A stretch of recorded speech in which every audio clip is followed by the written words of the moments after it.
Hello everyone, कैसे हो आप सभी। Welcome back on my YouTube channel physics wise C sir में आपका स्वागत है। आज हम class 11th annual examination 2025 physics भौतिक विज्ञान के बारे में यहाँ पर डिस्कस कर रहे हैं। सबसे पहला जो क्वेश्चन है उसमें what is the dimension of torque के बारे में, जो ऑप्शन डी आपका यहाँ पर करेक्ट है। Right SI unit of work, तो जूल हो जाएगा आपका। यहाँ पर दे रखा है conservation force and potential energy के बारे में रिलेशन पूछे तो F equal to minus delta U आपका करेक्ट होने वाला है, ऑप्शन सी। फोर्थ में आपका यहाँ पर रिलेशन जो दिया हुआ है वहाँ पे option number A 2i cap minus 12j cap plus 10 के कैप यहाँ पर दिया है, क्योंकि टॉर्क दे रखा है और पोजीशन दे रखा है, उसके बाद आप कर सकते हो। ठीक है, इसके बाद आपका दे रखा है कि ये आपका यंग मॉडुलस का परसेंट से आया, जिसका फार्मूला यदि आपको याद है तो आप रिमेन अनचेंज्ड, क्योंकि लेंथ को यदि length of wire is stretch double किया जाता है तो यंग मॉडुलस कितना हो जाएगा वो आपको बताना था। इसके बाद में 6 नंबर है, if the ratio of radius of two liquid drops 1:2 then the ratio of pressure axis will be, तो ये आपका 4:1 आ जाएगा। ठीक है, इसके बाद है at which temperature Fahrenheit and Celsius is equal to -40 degree, यहाँ पर करेक्ट होने वाला है। ठीक है, नेक्स्ट हम देखते हैं। देखिए यहाँ दे रखा है what is the relation kinetic energy per unit volume E and pressure P of ideal gas, तो P equal to 2/3, option C यहाँ पर सही है। If the time period of the pendulum will be doubled effective lengths, तो 4 times हो जाएगा, इसका भी सी है और इसका भी सी आ रहा है, देखो तीसरे वाले का भी। ठीक है, आप निकाल सकते हो रिजल्टेंट। दो आपको यहाँ पर क्या दे रखे हैं, एम्पलीट्यूड से रखे हैं A1 A2, तो आप फेज डिफरेंस π/2 दे रखा है, तो उससे आप कैलकुलेट कर सकते हो।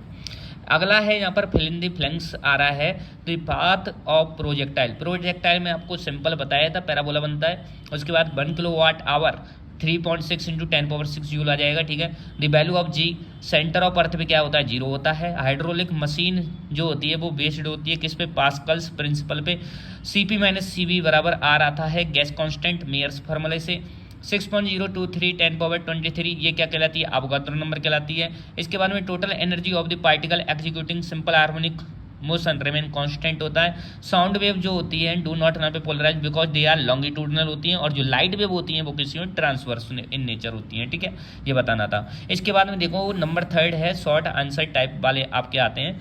ये दे रखा है 10⁻6 दे रखा है यहाँ पे डाइन पर centimetre square pressure equal M K S में आपको बताना है। देखो एक डाइन होता है 10⁻⁵ न्यूटन और 1 सेंटीमीटर स्क्वायर 10⁻⁴ मीटर स्क्वायर, तो यहाँ पर देखो 10 डाइन पर सेंटीमीटर स्क्वायर को आप 10⁻³ न्यूटन पर मीटर स्क्वायर लिख सकते हो, या आप 10⁻³ पास्कल लिख सकते हो। ठीक है, और दूसरा यहाँ पर है what do you mean by centre of mass. Centre of mass क्या होता है, देखो लिखा हुआ है centre of mass is the point where the total mass of a body is considered to be concentrated, आप कर सकते हो जी। ये इसके बाद है what is the area of velocity time graph, तो आपको डिस्प्लेसमेंट मिलता है जब वेलोसिटी और टाइम के बीच में का जो ग्राफ बनाते हैं, तो आप बता सकते हो। जी स्मॉल जी और कैपिटल जी में रिलेशंस भी आपको बताना है, क्या होता है small g equal to capital g m/r² आता है। ठीक है, अब देखो what is the value of energy absorbed by the system in the adiabatic process. Adiabatic process जब भी होता है तो अमाउंट ऑफ हीट जो क्यू होती है वो इक्वल टू 0 आती है। Right in the first law of thermodynamics, आपको सभी को पता है डेल्टा क्यू इक्वल टू क्या होता है, change in internal energy delta U plus delta W work done, है ना, चेंज इन, ये आ जाएगा।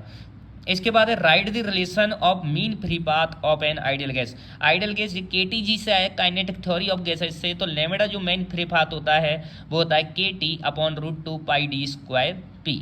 ठीक है, सबको पता है P यहाँ पर क्या है, प्रेशर है भाई, K यहाँ पर वोल्टेज में कॉन्स्टेंट, T टेम्परेचर और लैम्डा मीन फ्री पाथ हो जाएगा। अगला देख लो यहाँ पे right the values of specific heat capacity for a mono atomic gas.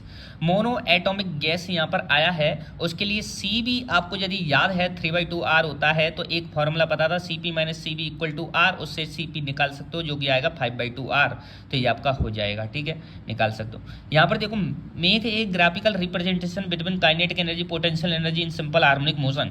ये मैंने बताया था आपको, ऐसे करके एक ऐसे बनेगा, एक इस टाइप से बनेगा, ये वर्क एनर्जी पावर वाले में हमने बता दिया था आपको कैसे बनाते हैं। ठीक है, इसको भी कर सकते हो। और सिंपल हार्मोनिक मोशन इसका हो गया। देखो राइट द रिलेशन नन पे फेज डिफरेंस, नन पे between path difference. Phase difference और पाथ डिफरेंस में क्या होता है, देखो ये यहाँ पर delta phi equal to 2π/λ multiply में डेल्टा एक्स। डेल्टा फाई आपका यहाँ पर फेज डिफरेंस कहलाता है, और डेल्टा जो एक्स है आपका पाथ डिफरेंस कहलाता है। ये एक रिलेशन होता है जो रिमेंबर आपको रहना चाहिए। ये यहाँ तक हुआ। इसके बाद में देखो ये क्वेश्चन था, ये 4 से स्टार्ट कर रहे हैं, तो ये क्या है, थोड़े से लॉन्ग आंसर टाइप से है, ठीक है। इसको देख लेते हैं। ये भी देखो, संवेग की परिभाषा आप बता दोगे, राइट आंसर पे डेफिनेशन मोमेंटम की बता दो, मैक्सवेल की इक्विपार्टीशन एनर्जी, ये सब कराए हैं आपको नोट्स में। ये भी देखो, 16 टाइम्स यहाँ पर ग्रेटर कर दें, root mean square velocity of molecules of gas, ये भी आप कर सकते हो। इस तरीके से आपको यहाँ पर लॉन्गिट्यूडनल वेव्स और क्या क्या में ट्रांसवर्स वेव्स, इसके बारे में भी पता है। लॉन्गिट्यूडनल तो अभी आया था, कौन सा साउंड वेव आया था, ट्रांसवर्स कौन सा हो जाएगा, लाइट वेव हो जाएगा, उसको भी आप यहाँ पर बता सकते हो। ए बॉडी नन पे perform simple harmonic motion amplitude A और इक्विलिब्रियम पोजीशन, द एनर्जी नन पे equally divided potential and kinetic energy, ये भी आप निकाल सकते हो, ठीक है। तो सिंपली यहाँ पर आए हैं और देखो, ड्राइव द यहाँ पर second equation of uniformly accelerated motion, इसको भी हमने कराया था। Explain the law of conservation angular momentum, conservation angular momentum D L upon D T equal to zero, तो एल इक्वल्स टू क्या हो जाता है, कांस्टेंट हो जाता है। उससे आप यहाँ पर कर सकते हो एग्जाम्पल के साथ में, है ना। पृथ्वी ये क्या दे रखा है, drive the formula gravitational acceleration यहाँ पे हाइट अबव द नन पे अर्थ, ये नोट्स में एक्यूरेट यहाँ पर कराए हुए हैं सभी, तो इनको भी आप कर सकते हो। ये भी आप कर सकते हो। बर्गडन यहाँ पर कैलकुलेट करना है इस वाले डायग्राम से आपको, है ना। बर्गडन ही पूछे है ना, ये भी आप कर सकते हो। देखो, explain the degree of freedom, degree of freedom के लिए हमने अलग से आपकी पूरी कंप्लीट क्लास ली थी, एक क्लास इसी पे चली थी, तो इसको भी हमने बताया हुआ था, ओके। तो ये भी आ जाएगा। ये भी हमने सिंपल पेंडुलम के लिए टाइम पीरियड करा रखा है, ठीक है भाई। अगला यहाँ पर बॉयल्स लॉ, चार्ल्स लॉ सब बता रखे हैं, ठीक है। पूरा एग्जाम्स यहाँ पर हमारी नोट्स से यहाँ पर बिल्कुल मिला हुआ है। राइट जीरो, फर्स्ट लॉ और सेकंड लॉ, ये सब कराए हुए हैं।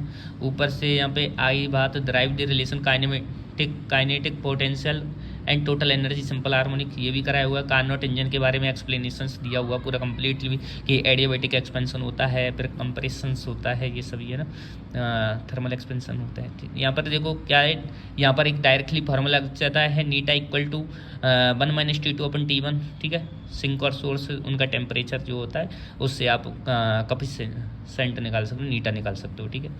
आगे यहाँ पे देखो, ये भी उसी से आ गया, ये भी आप कर सकते हो, ठीक है। बेसल्स वाला, मोनो एटमिक और डाइएटमिक, इनके लिए यदि आपको डिग्री ऑफ फ्रीडम पता है तो उससे आप कैलकुलेट कर सकते हो। आगे यहाँ है 20 नंबर का। देखो 20 नंबर का जो क्वेश्चन है आपको यहाँ पर दिया है, एक सेकेंड, डी ट्रांसफर डिस्प्लेसमेंट दे रखा है वाई बराबर, ये आपको रिलेशन दे रखा है। तो यहाँ पर time in second, the steering 1.5 metre और मास भी दे रखा है आपको। डिज द रिप्रेजेंट नंबर पे ट्रैवलिंग नंबर वेव स्टेशनरी, और ये सब दिया, ये सभी हमने कराए हुए हैं, क्वेश्चंस हैं, आ जाएंगे आपके, ठीक है। उसके बाद में अथवा में भी आपको कुछ पूछे हुए हैं, तो इनको भी आप देख सकते हो। ऐसे करके आपका पूरा कंप्लीट हमने एनालिसिस किया है भाई। बड़े क्वेश्चंस मैंने नहीं कराए हैं, छोटे क्वेश्चंस मैंने सारे बता दिए हैं। यदि आपको वीडियो लेक्चर अच्छा लगा है तो चैनल को सब्सक्राइब कर दीजिए, अपने दोस्तों तक शेयर कर दीजिए। थैंक यू, जय श्री कृष्ण, राधे राधे।